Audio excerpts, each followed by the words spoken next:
Bonjour, bienvenue dans l'émission Je ne suis pas fou de la Maison des Jeunes de Beaumont. Aujourd'hui, nous allons vous parler de notre visite au fort de Brendonck. Je ne suis pas fou. Je ne suis pas fou. Je ne suis pas fou. Je ne suis pas fou. Je ne suis pas fou. Je ne suis pas fou. Je ne suis pas fou.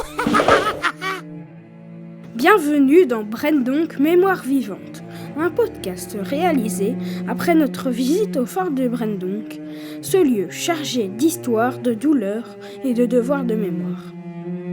Nous étions accompagnés par plusieurs maisons de jeunes de la Botte du Hainaut. Ce que nous avons vu, entendu et ressenti, on ne l'oubliera jamais. Situé près de Malines, le fort de Brendonck était à l'origine une forteresse militaire belge. Mais pendant la Seconde Guerre mondiale, il a été transformé en camp de détention nazi entre 1940 et 1944. Ce n'était pas un camp d'extermination, mais un lieu de torture, d'humiliation et de terreur. Des résistants, des juifs, des prisonniers politiques y ont été enfermés dans des conditions inhumaines. Notre guide Michel nous met directement dans l'ambiance. Donc, la visite qu'on va faire, j'apprends à peu près 2 heures. Ça semble long, mais ça ne l'est pas parce que c'est un site immense. Il fait à peu près la superficie de 15 terrains de football. Je vous l'assure directement, je ne suis pas prof d'histoire. Je ne vais pas donner cours d'histoire ici. Ce que je vais faire avec vous, c'est surtout le vécu des prisonniers. Ce qu'ils ont vraiment subi pendant leur séjour ici, pendant la Deuxième Guerre mondiale, à Brendonck.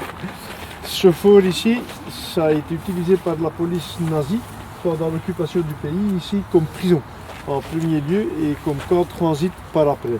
Ça, c'est l'histoire que je vais vous raconter. C'est pas une histoire joyeuse, vous n'allez pas rentrer tantôt en sifflant étant joyeux. Malheureusement, je dois y ajouter, ce qui s'est passé ici pendant la guerre, c'est pas fini. Ça se passe encore aujourd'hui dans le monde. Je pense par exemple à l'Ukraine, le Yémen, le Soudan, le Congo, mais aussi en Palestine. Voilà, c'est pas terminé. Il nous parle de la cruauté dont pouvaient faire preuve les gardes. Ce petit-là, il s'appelle Arthur Preuss. C'est un lieutenant, ou se fait appeler Herr Leutnant. En somme, dans son système de grade, c'est un Untersturmbannführer. Mais il aime bien de se faire appeler lieutenant, donc il s'est fait appeler Herr Leutnant. Le Herr Leutnant Arthur Preuss, c'est un ivrogne, c'est un illettré, c'est un psychopathe, c'est une brute accomplie. Il est responsable de 300 meurtres ici dans le fort. Il a noyé de ses propres mains des prisonniers dans le fossé. Il les a fait noyer par d'autres gardiens. Il les a tabassés à mort, les a fait tabasser à mort, les a affamés à mort, les a épuisés à mort, les a fait fusiller, les a fait pendre. 301 personnes sont victimes de cet individu. Adam et Gabriel nous parlent de leur ressenti à l'entrée du fort.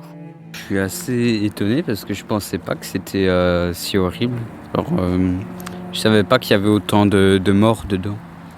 Je trouve que déjà rien qu'à l'entrée du fort, ça a l'air très lugubre.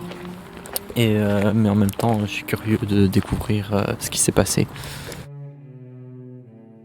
Notre guide nous parle du processus de déshumanisation des prisonniers lors de leur arrivée.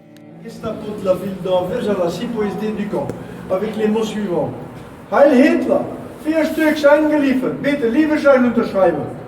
Je suppose que vous comprenez tous bien l'allemand. Un peu ou pas du tout? Pas du tout. Bon, ça a été la catastrophe ici pendant la Deuxième Guerre mondiale. Ce que je viens de dire ici, traduction, Heil Hitler, je ne dois pas traduire. C'est une formule de politesse en Allemagne nazie. 4 Stück eingeliefert, 4 pièces livrées. Lieferschein unterschreiben, bitte. Signez le bon de livraison, s'il vous plaît. Eh bien, les gars, c'est comme si on vient livrer des marchandises ou du bétail ici. Et ça, c'est exactement ce qui se passe. Dès qu'on entre ici, un processus de déshumanisation qui se met en piste, la première chose qu'on va vous enlever, c'est votre identité, votre nom. Vous oubliez ça. Vous allez tous avoir un nouveau nom ici. Votre prénom, c'est comment? Enzo. Eh bien, vous oubliez. À partir de maintenant, c'est plus simple, vous êtes Heinz. Ok? Voilà. Tout le monde va avoir un nouveau prénom, et ce prénom, c'est un numéro de 1 à 3596. En numérotation continue en fonction de... Ils ne peuvent pas s'appeler par le prénom, s'ils s'appellent entre eux, ils doivent s'appeler par le numéro. Oui, c'est ça. C'est interdit de... C'était interdit d'utiliser son nom. Donc vous n'alliez pas uniquement avoir un nouveau prénom, mais vous allez avoir un nouveau nom de famille aussi. Le nom de famille pour tout le monde ici dans le fort, c'est Efteling. Häftling, c'est le mot allemand qui veut tout simplement dire prisonnier. Donc à partir de maintenant, vous êtes Häftling 1.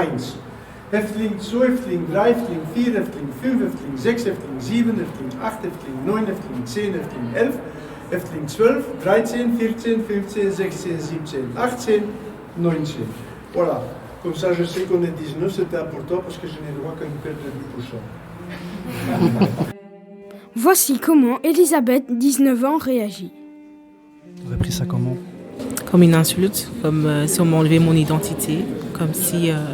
En fait, je trouve que c'est vraiment une forme de violence. C'est une forme de violence, on retire toute ton identité, on te fait sentir comme si tu n'étais pas humain, comme si c'était une chose, comme si tu étais un objet, et que ton avis, dans ce moment-là, tes émotions, ton avis ne servait à rien.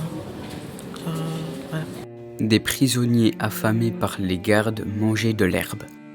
Vous allez avoir des coliques, tout le système intestinal va se bloquer si le médecin n'intervient pas, c'est la mort assurée à 100%.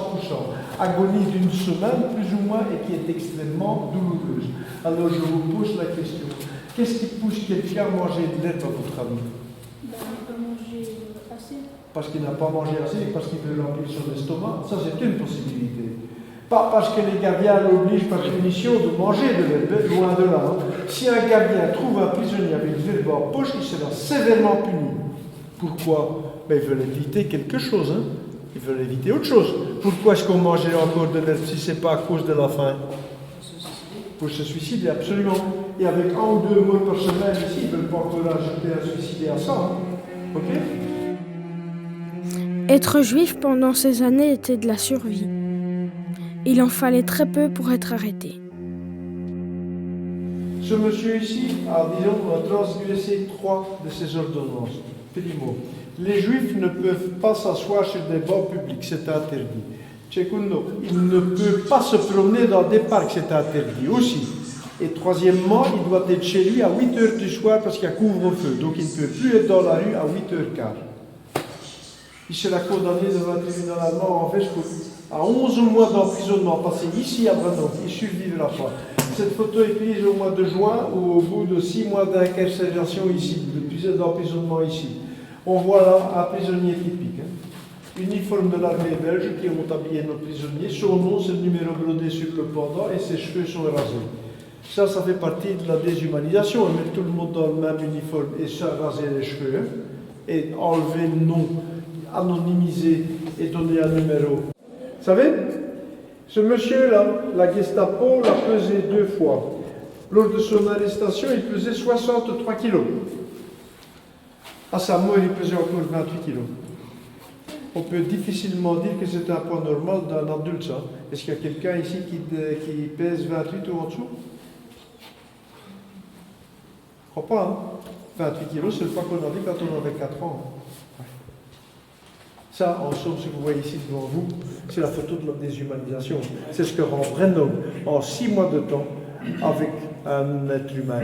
Et vous savez, il va mourir 1 mois plus tard, il a encore perdu la moitié du poids qu'il avait ici sur cette photo.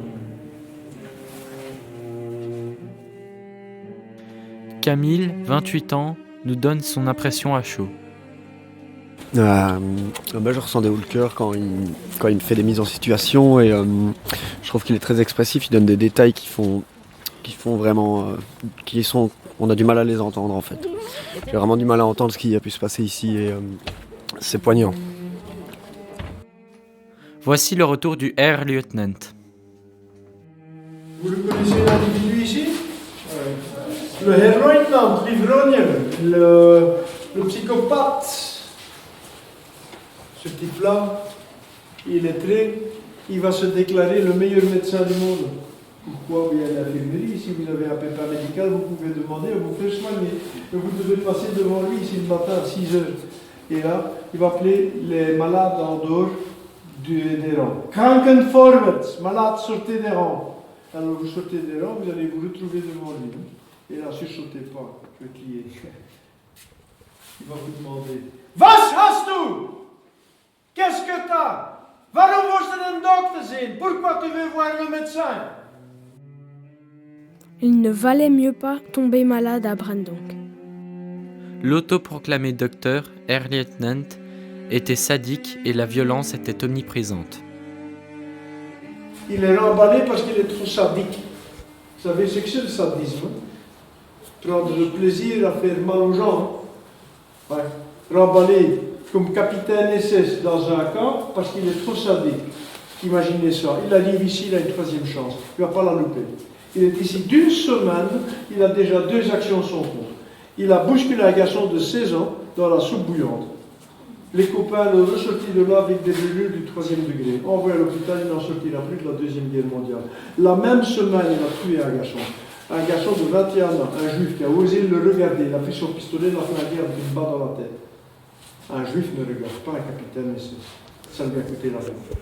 Ce sont des choses qui ne sont pas acceptables ou pas acceptées dans les 2 autres camps, parce que les 2 autres camps sont des camps de travail. Si là vous tuez quelqu'un ou vous envoyez quelqu'un à l'hôpital, c'est 2 travailleurs en moins dans l'industrie de guerre en Allemagne. Ils n'acceptent pas, mais ici ça ne joue pas, les gars. Le travail qu'on fait faire, ça n'a aucun sens.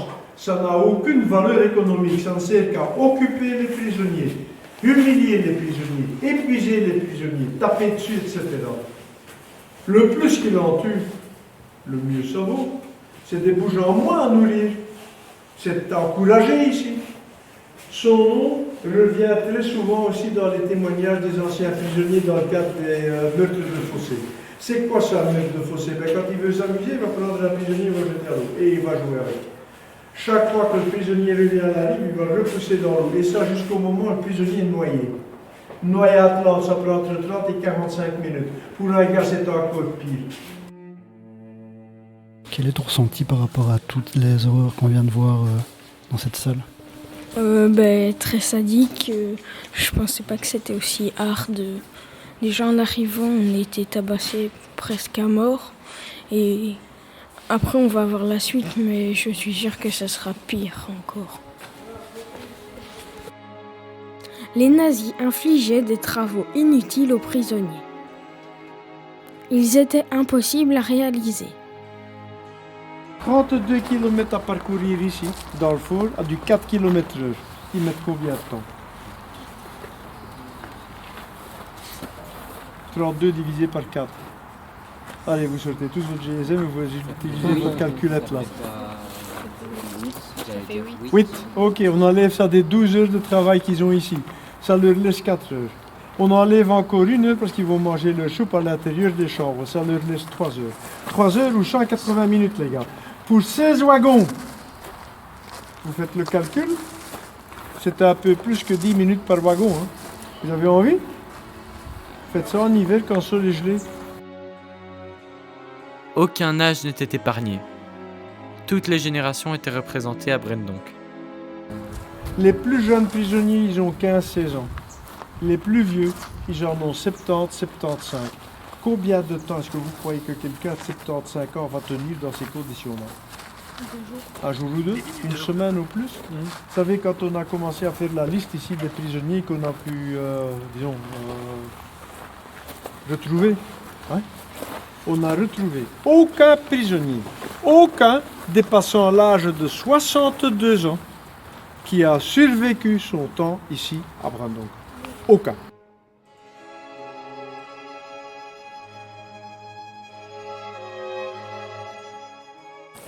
Salut Evan, qu'est-ce que tu penses un peu de tout ce qu'on a raconté pour le moment dans le fort de Brendonck? C'est très triste et ils ont vécu dans des conditions très horribles. Et tu imagines, toi, faire cette charge de travail tous les jours, remplir des wagons d'une tonne, 4 par jour, à un rythme effréné? Comment aurais-tu supporté le choc? Très, très mal. Ça aurait été insupportable. Je trouve, franchement, ça me déçoit de voir à quel point les humains qui sont normalement bons peuvent être cruels. Mais je trouve l'ambiance, c'est pas la même que quand on rentre dans le fort. Je sais pas, l'ambiance, elle change quand tu rentres dans le fort. Puis même, il y a une odeur particulière, je trouve. Je trouve ça... Je sais pas comment dire, mais je trouve ça barbare. Leur routine est très difficile. Ces appels sont pris par le fameux lieutenant, le Herr-Leutnant Arthur Paus. Le premier appel à 6 heures, ils ont déjà fait un travail d'1 demi-heure. À 5h30 du matin, ils ont eu 2 minutes pour s'habiller. Ensuite, 3 minutes pour aller se laver dans le couloir. Enfin, se laver, un grand mot, vous savez. Pas de savon, pas de serviette, pas de gants de toilette, pas de dentifrice, pas de brosse à dents, rien. Ah, et c'est derrière eux qui gueulent tout le temps que ça doit aller plus vite parce que c'est une bande de fainéants. Alors bon, ils ont 2 minutes plus 3 minutes, ils sont habillés, sont lavés. Je vais vous poser une question embêtante. Vous faites combien de temps le matin? Un peu plus que 5 minutes? Ouais. Ok, bon, n'insistons pas. Maintenant, ils vont rentrer en chambre. 5 minutes pour faire le lit, 5 minutes pour nettoyer la chambre et 10 minutes pour manger le petit déjeuner. Et là, il y a un problème. Même faire ses besoins était une corvée à Brendonck. Ça n'avez jamais fait ça, hein, manger ou faire vos besoins sur ordre militaire. Moi non plus, vous savez. Alors bon, ils sortent de là, gauche, droite, peloton halte. 4 privilégiés vont pouvoir aller là, dans cette cabane, sur ce qu'on appelle en Flandre des toilettes françaises. Les Français, ils appellent ça des toilettes turques. Les Turcs, ils appellent ça des toilettes bulgares et les Bulgares des toilettes marocaines. Voilà, bon, c'est comme si personne ne veut clamer l'honneur d'avoir inventé ça. Hein. Bien que c'est beaucoup plus hygiénique que nos toilettes à nous, parce qu'il n'y a aucun contact. Hein. La seule chose qu'il faut faire attention, vous mettez votre petit paquet vis-à-vis de votre pantalon, là. Visez bien dans le trou et pas dans votre pantalon, hein. Ok? Voilà. Ceci étant dit, 4 là-dedans, que font les autres? Ils attendent leur tour? Non. Tous ensemble, j'ai dit. Ici en face, vous allez repartir tantôt, vous allez repartir devant, c'est la brasserie Duvel. Vous vous souvenez? Ouais? Bon. Vous passez là, regardez. Praz a été envoyé une équipe là chercher 2 grands tonneaux qu'il a placés ici sur la place intérieure. Et là, les prisonniers vont se mettre autour. À 22 ou à 28. Oui? On les voit ici. Hein? Et là, ils attendent les ordres. Aussi bien ceux-ci que ceux qui sont à l'intérieur ici, dans cette petite cabane. Vous pouvez jeter un coup d'œil tout de suite. Hein? Et les ordres sont donnés en allemand. Je vais vous les donner en français. Fixe! Déboucle la ceinture. Laisse tomber le pantalon. Assis. Et là, je ne vais pas crier, mais vous avez compris ce qui va suivre. Hein. Selon certains témoins, vous avez maintenant entre 30 et 90 secondes pour faire vos besoins. Et après ça, l'ordre suivant est donné. Lève ton pantalon, boucle la ceinture. C'est terminé, vous avez fait vos besoins. Ils n'osent pas faire ça ici, les gars.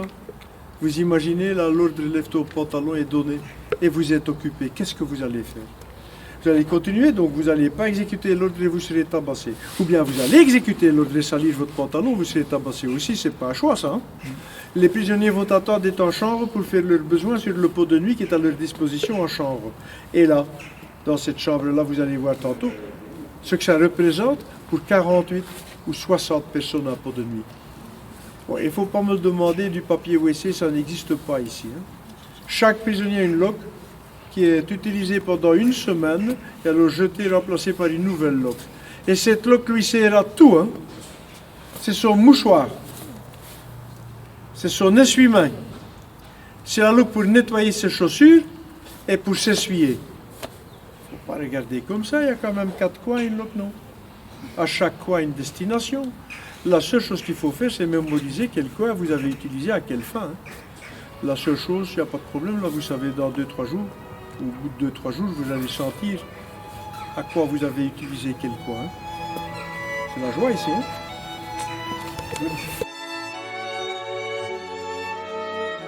Tu pensais qu'à Brendonck, tout ce qui se passait ici était aussi inhumain? Non, je me rends compte que en étant sur le terrain, c'est encore une autre réalisation.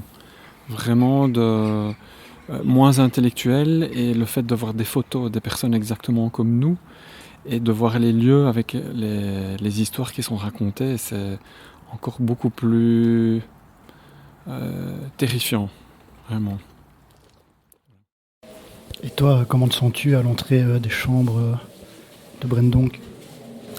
Ça me fait... C'est un peu...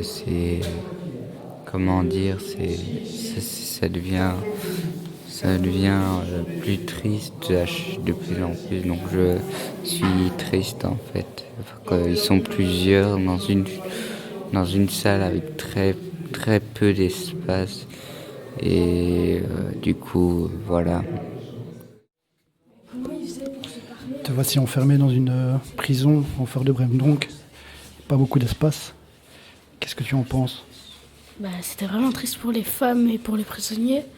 Parce que du coup, ils n'ont pas d'espace pour vivre. Enfin, vivre. C'est pas comme si c'était la vie ici. Parce qu'il y a eu beaucoup de morts et tout. Mais c'est pas comme aujourd'hui.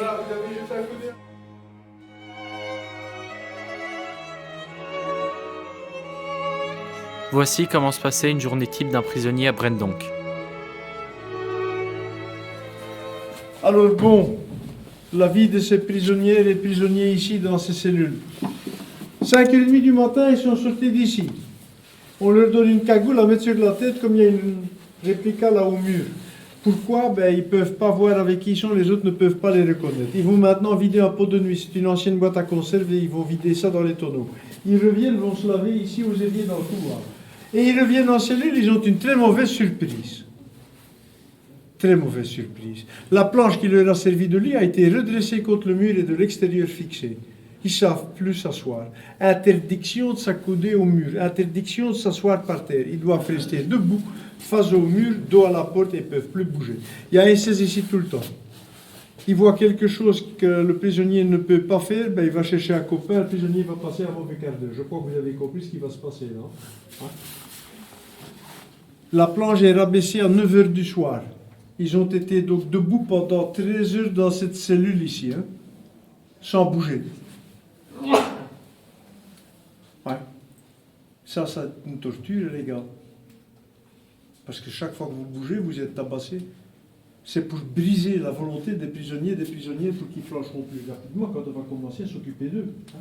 Alors, à 9h, cette planche est rabaissée. Deux possibilités maintenant. Ou bien vous allez pouvoir vous accoucher, donc allonger et de coucher, essayer de coucher, de dormir, ou bien vous allez vous déshabiller, tout nu. Vous allez de nouveau avoir ce sac sur la tête et on va vous amener dans le bunker où vous serez interrogé, c'est-à-dire à la salle de torture où vous serez torturé. Et j'ai bien dit, essayez de dormir. Hein. Regardez, l'interrupteur de l'électricité se trouve où? À l'extérieur. Le SS, il s'amuse ici la nuit. Hein. On allume, on coupe, on allume, on coupe, on allume, on coupe. Toute la nuit, il joue avec l'électricité. Essayez de dormir dans ces conditions-là. Hein. Ça aussi, c'est une torture toujours utilisée dans certains pays. Privation de sommeil. Vous savez, la plus grande démocratie du monde, enfin, elle se déclare elle-même la plus grande démocratie du monde. Vous savez de qui il s'agit, hein, non? Les États-Unis, Trump, hein? Ils torturent de cette façon-là Guantanamo, hein? La prison militaire sur l'île de Cuba. Hein? Biden avait interdit la torture. Trump, c'est une des premières choses qu'il a signées. Un ordre présidentiel, là. Tu vois le graphique du tremblement de terre qui est utilisé comme sa signature. Hein? Il a autorisé à nouveau la torture à Guantanamo. Il y en a encore, je ne sais pas, une quarantaine de prisonniers là, dans cette prison, soupçonnés d'avoir fait partie de Al-Qaïda. Al-Qaïda, c'est des terroristes islamiques, c'est ceux qui ont capté ces avions, qui les ont enfoncés dans les tours à New York. Mais ils sont là déjà maintenant depuis 2001, sans aucun, acte d'accusation. Sans aucune défense, sans rien du tout. Ils sont là, ils attendent. Ils attendent quoi? Mais personne ne sait ce qu'ils attendent là. Ils attendent d'être libérés, je ne sais pas quand, et non plus. Personne ne le sait. Vous savez, il y a des gens qui sont restés ici pendant 3 mois et demi dans une cellule pareille. Ont été torturés jusqu'à 16 fois la fois, ou pendant ces 3 mois et demi, 16 fois, et qui n'ont pas dit un mot. Ça, ce sont les vrais héros et héroïnes de Brandon.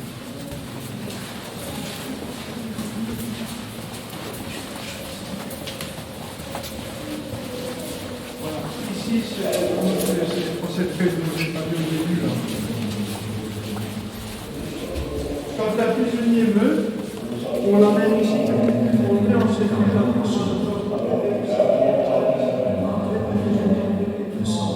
La violence, les gars, ça n'apporte jamais une solution à quoi que ce soit. À rien. La violence, ça empire les choses. C'est pas la bonne solution. Il ne faut jamais utiliser de la violence pour régler un problème. Parce que là, ça va aller mal. Qu'est-ce que vous croyez que les Israéliens ont fait dans la bande de Gaza? Ils ont créé Hamas 2.0. Les enfants qui ont vu ce qui s'est passé là dans 20 ans, ils sont en âge de porter des armes. Qu'est-ce que vous croyez qu'ils vont faire?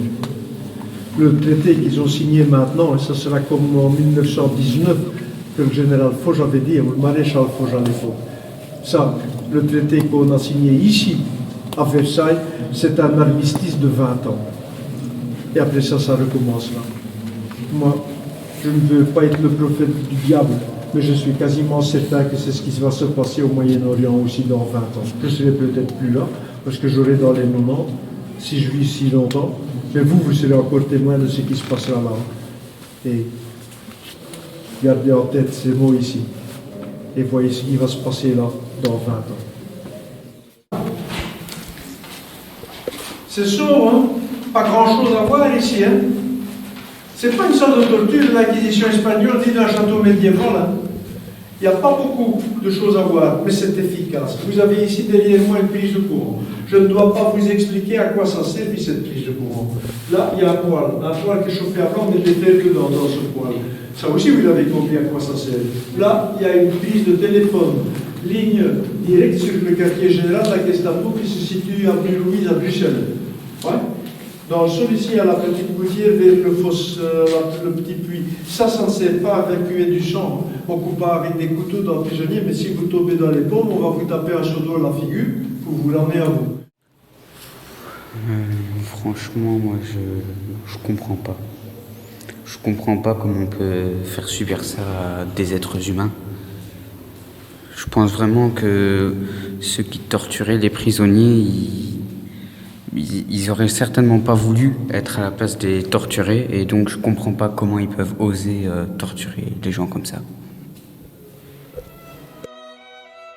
Nous sommes en train de faire le tour du fort de Brendonck avec Myriam. Myriam a quelques mots à nous dire par rapport à la visite.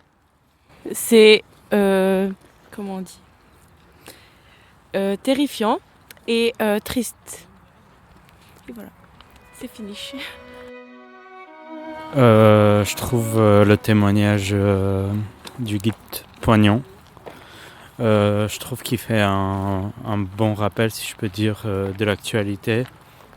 Et je pense que les jeunes vont comprendre et peut-être essayer de réfléchir à l'actualité et changer d'avis, être un peu plus ouvert d'esprit.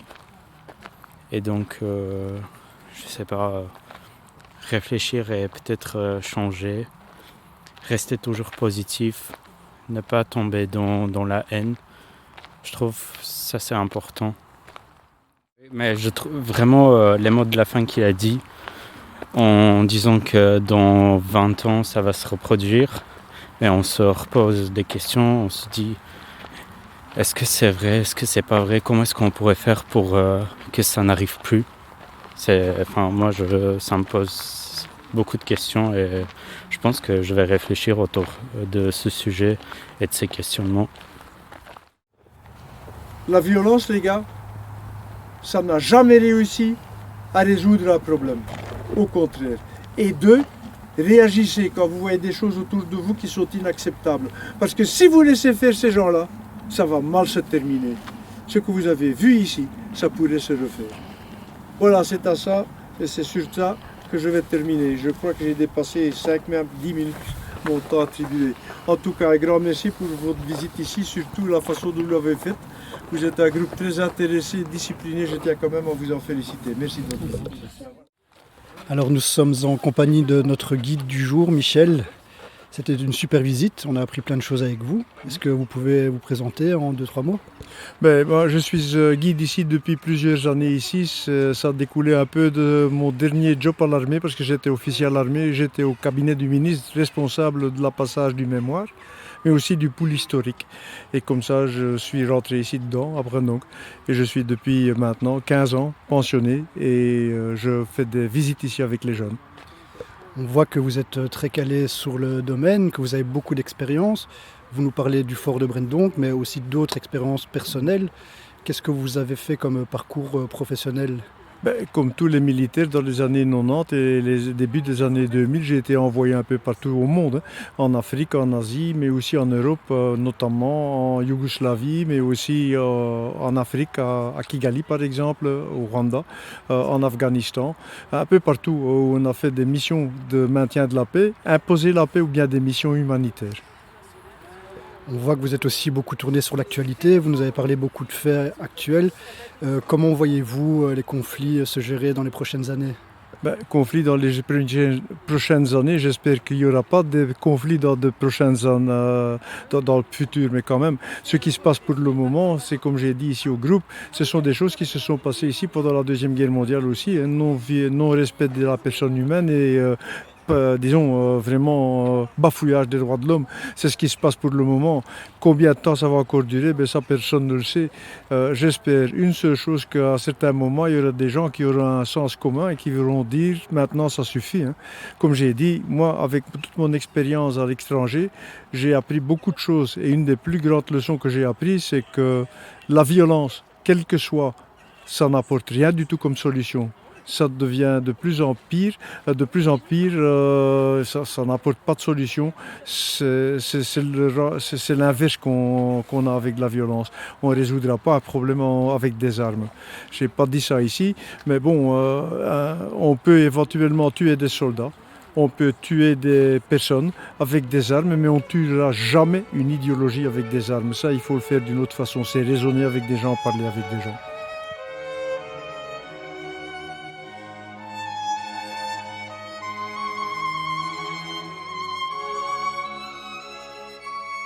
Merci d'avoir écouté notre podcast Brendonck, Mémoire vivante, créé par les reporters de la Maison des Jeunes de Beaumont.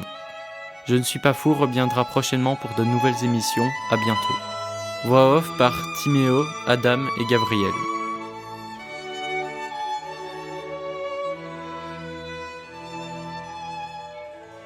Je ne suis pas fou. Je ne suis pas fou. Je ne suis pas fou. Je ne suis pas fou. Je ne suis pas fou. Je ne suis pas fou. Je ne suis pas fou. Je ne suis pas fou. Je ne suis pas fou. Je ne suis pas fou. Je ne suis pas fou.